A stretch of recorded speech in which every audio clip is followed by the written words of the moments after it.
It's time for Live on Lanier.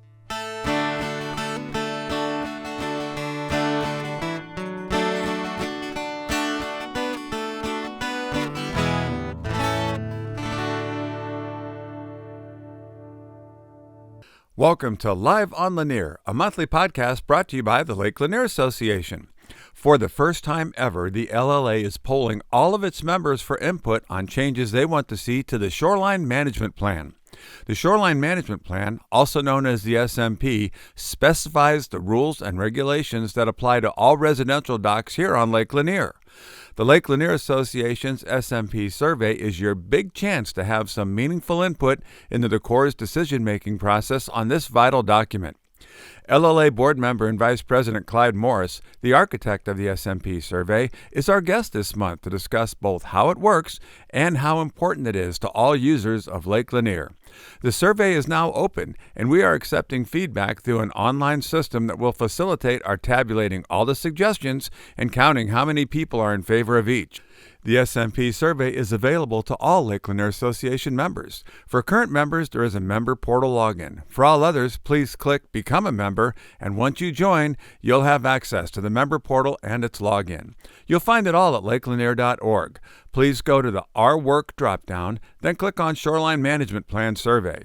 If you're not currently a member of the LLA, please click Become a Member, and that membership will allow you to log into the portal and take the survey. Please feel free to share this episode with your friends and neighbors who have an interest in Lake Lanier. If you'd like more information on how to join the Lake Lanier Association, scan the code on your screen. Once you've joined, be sure to go back and take the SMP survey. And now, here's Clyde Morris to fill us in on the survey on Live on Lanier, brought to you by the Lake Lanier Association. Well, welcome to this month's episode of Live on Lanier. It's actually our first episode of year number 2, so there's a little bit of... Is it really? Yes, it is. How about that? Episode 12 plus 1, we'll call it. How's that? Okay. So we appreciate your joining us, and boy, this has been a timely time to have this particular episode come with all of the information and news coming from the Army Corps of Engineers, specifically to Lake Lanier. We all know what happened right before Memorial Day weekend. Suddenly parks and boat ramps are closed down more than you can count using both of all our hands and all of our fingers. We certainly are glad that we had the legislative people step in and support us as they did and as they should. Very grateful for that.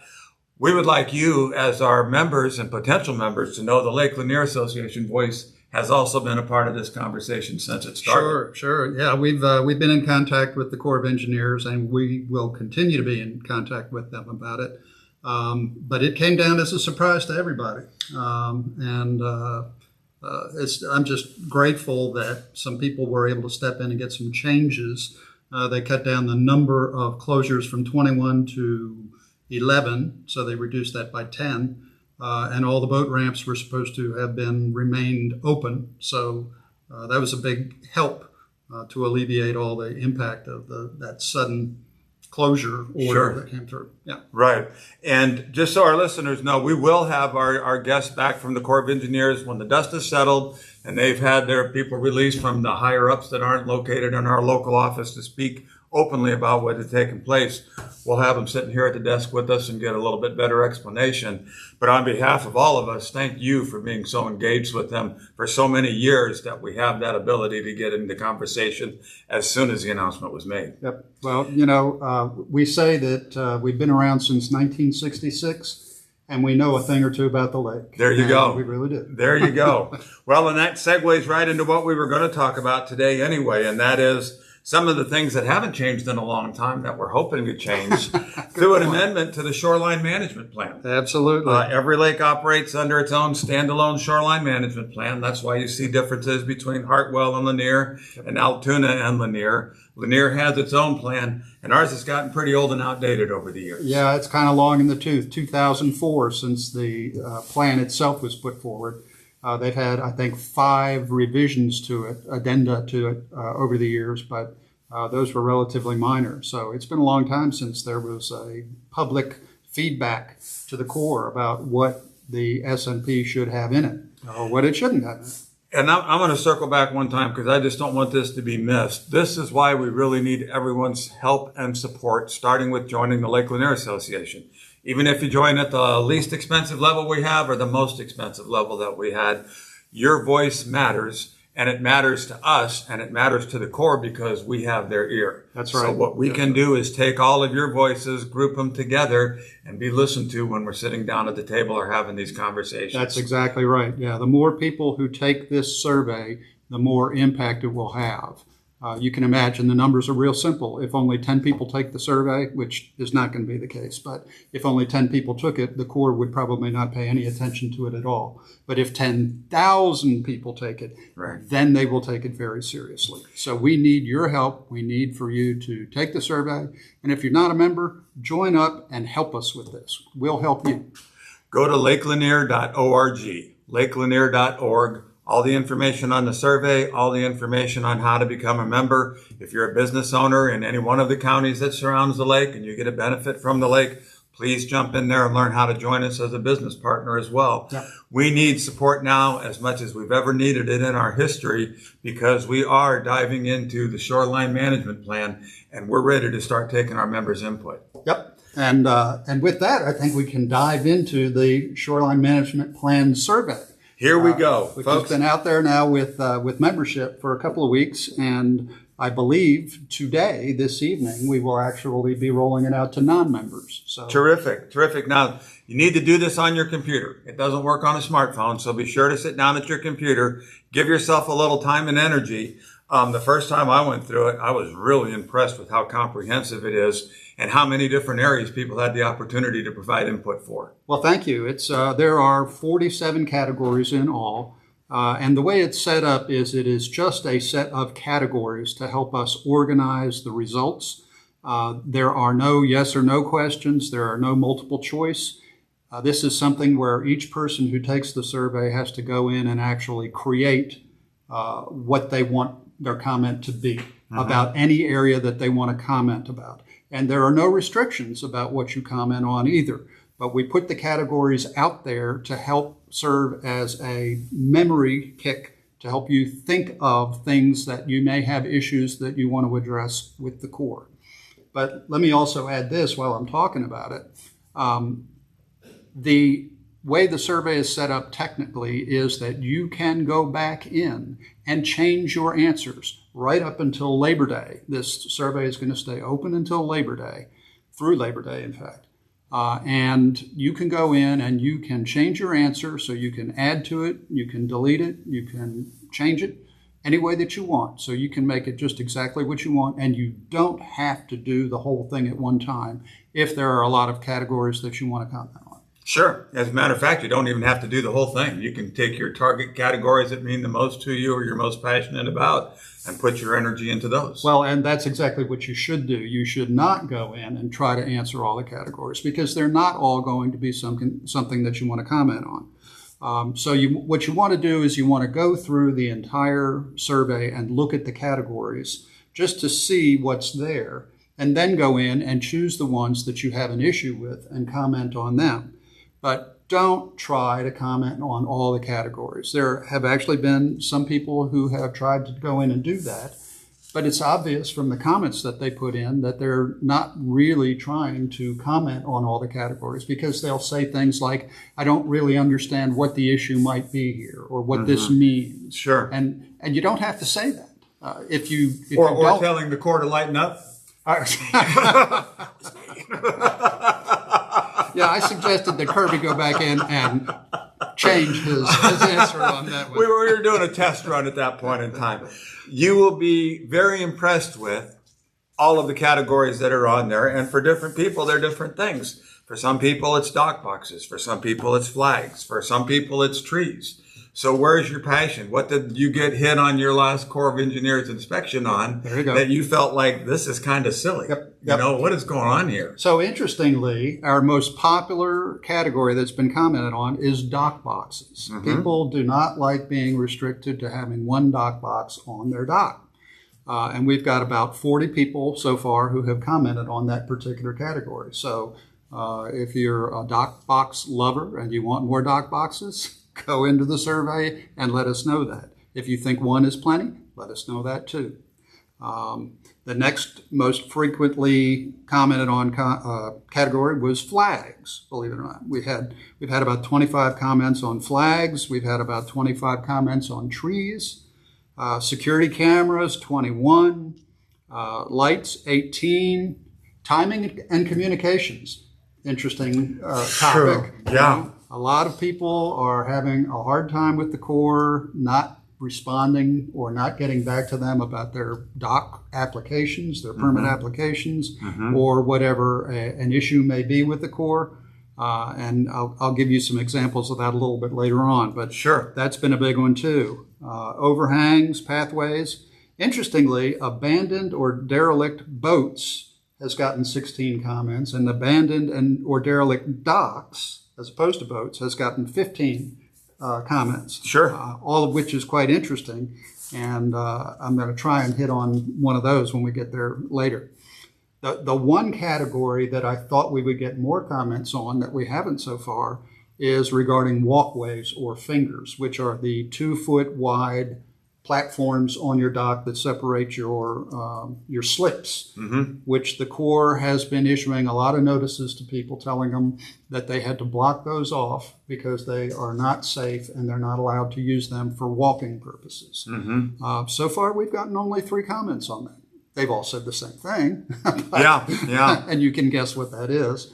But I'm surprised that so few people have commented on that so far. Maybe it's not as big an issue as I thought it would be. There may be a small percentage of docks that are actually built that way. Well, that's true. For a long time, it was a standard 3-foot or 4-foot fingers in the middle, but they do work really well for giving you extra side space for more room to enjoy your dock. And then, one of the interesting things about the whole dock scenario is you look on different lakes and you see what they're allowed to do there and you see what they're allowed to do there.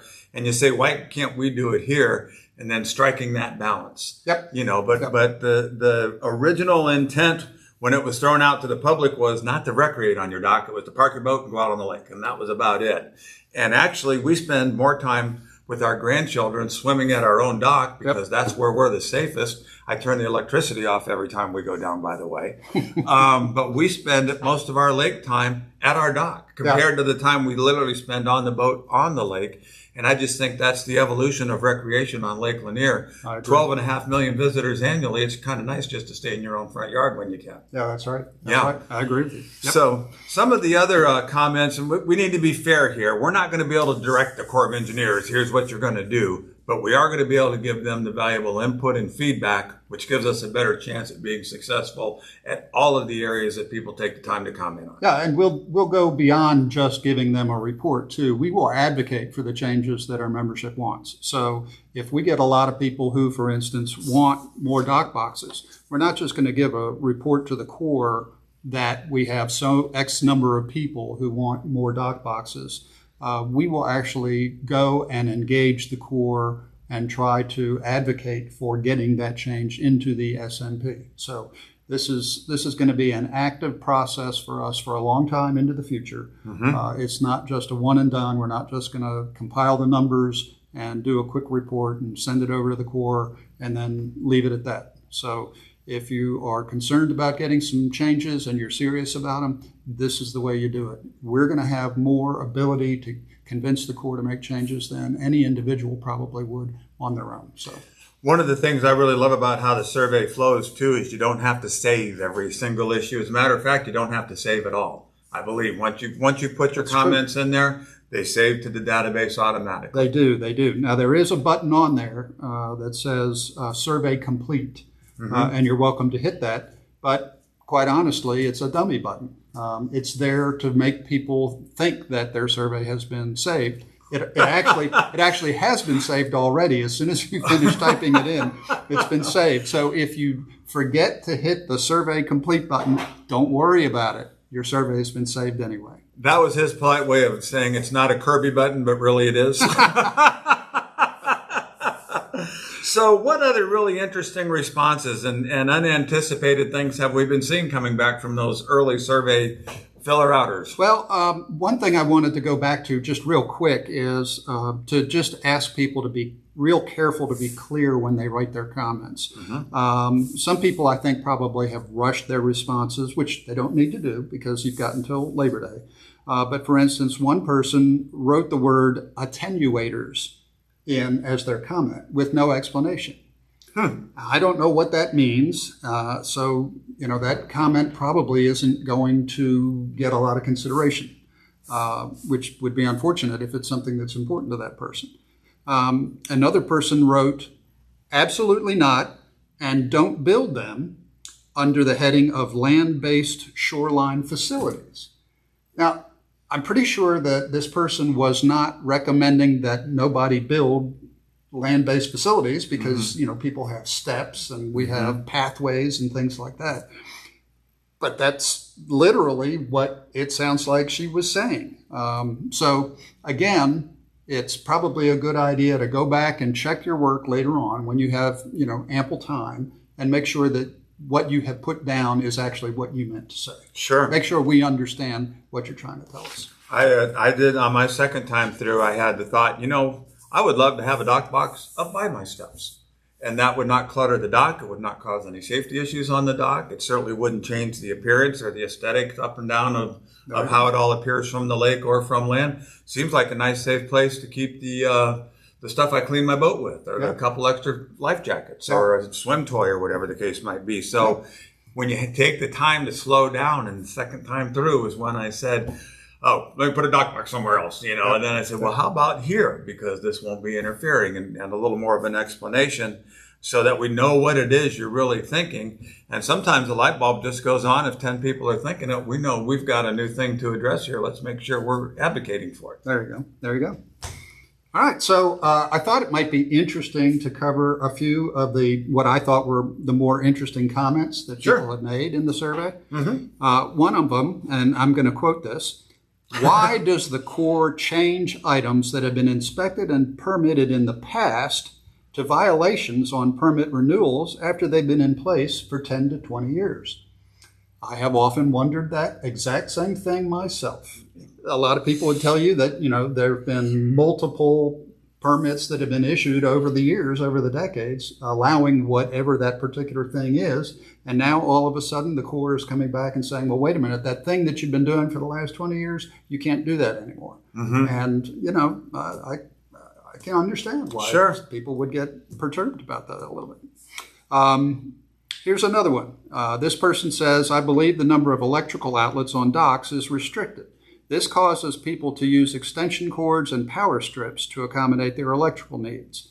Would be much better to increase the number of allowed outlets. Now, there's frankly, a pretty common sense and clever comment that hadn't really occurred to me before. And maybe it's something that a lot of people would agree with. I think I would, quite honestly. So, maybe that's something that we can change the Corps' mind on. Maybe it's a good idea. Somebody said jet ski ports anywhere on the dock. So obviously this person likes to ride a jet ski.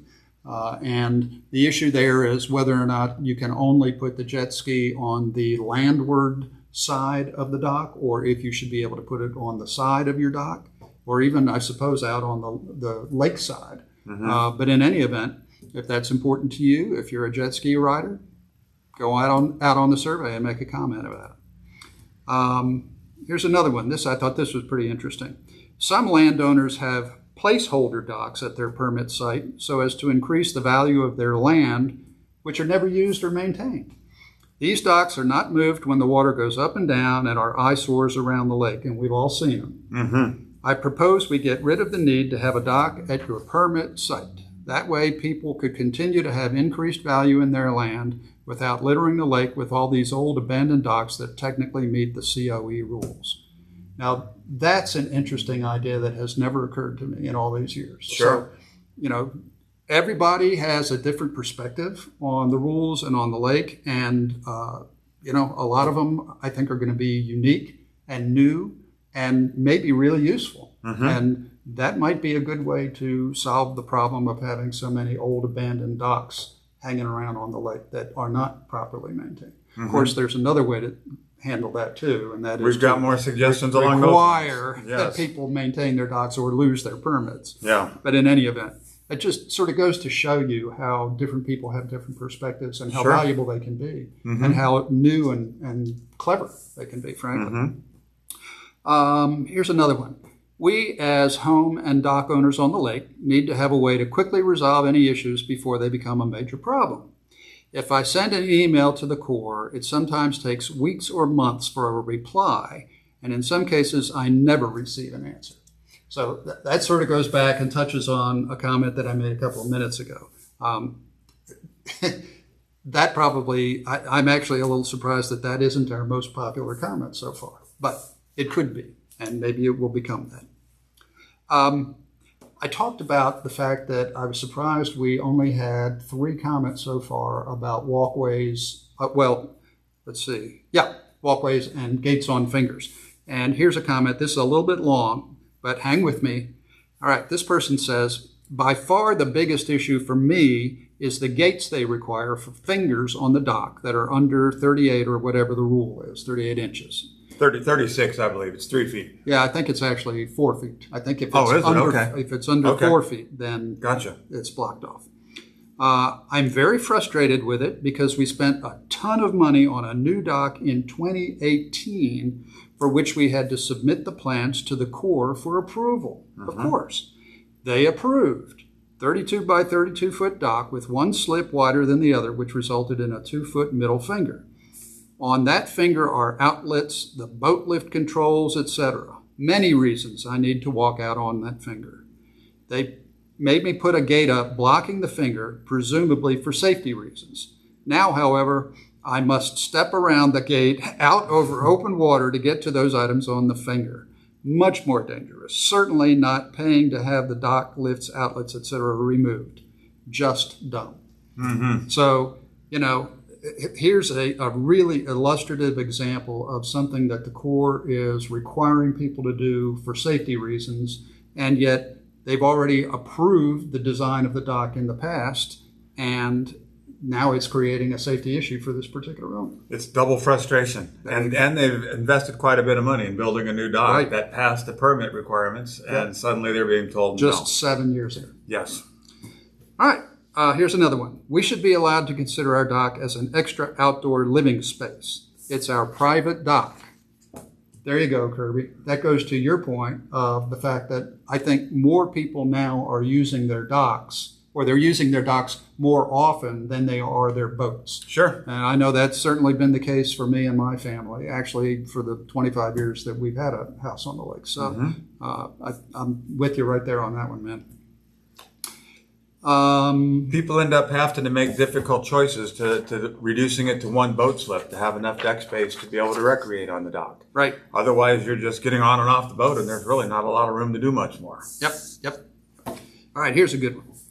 Not sure why people renting a slip at a commercial dock can have outdoor grills, furniture, TVs, fans on the dock, as they do at Port Royale. And this is a comment from one of our members, not from LLA, so Port Royale, don't get mad at us.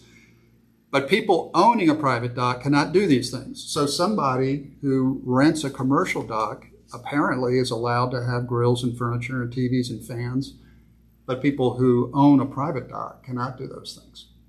Interesting point. It's a very interesting point. I can tell you from my background that the marinas operate under a completely different lease than private dock holders do. And they do have the requirements for X amount of space needed and no charcoal and that sort of thing. So it's not like it's unregulated in one place, regulated differently, or regulated in another. It's regulated differently based on those leases. And here's one more. This person says, my dock was built in 2008 by the previous owner and has been inspected multiple times with no issues.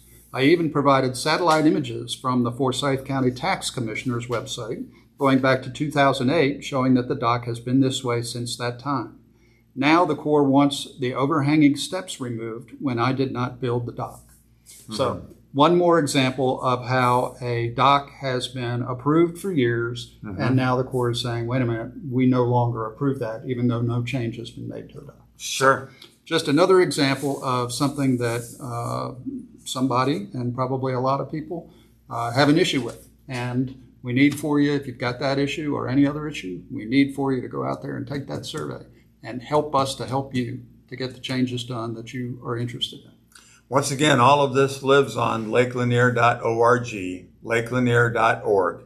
And I know everybody's busy and a lot of things going on. This is an easy thing to put off until later. But if there's ever a time you really want to stop and do something to help us make a benefit out of everything we have going on Lake Lanier, this is it. This is where we really need to boost the membership, to keep our current membership very active. And we ask you to share this with your friends and neighbors.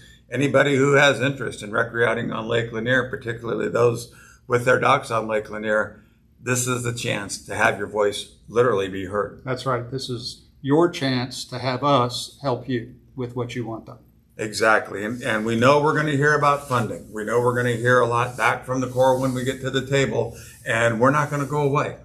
You'll be in position, we'll be in position to follow this all the way through. We will. Okay, so Clyde, thank you very much for all that you do. My It's just pleasure. so great having you on our Kirby. board, and it's really great having your constant communications open, along with some other people on our board that are very involved in it. But again, go to lakelanier.org. Take a look at all the initiatives. We're going to have Shore Sweep later this summer. The lighting program is out there. A lot of you are seeing islands being saved right now via RipRap and other programs that we have going on.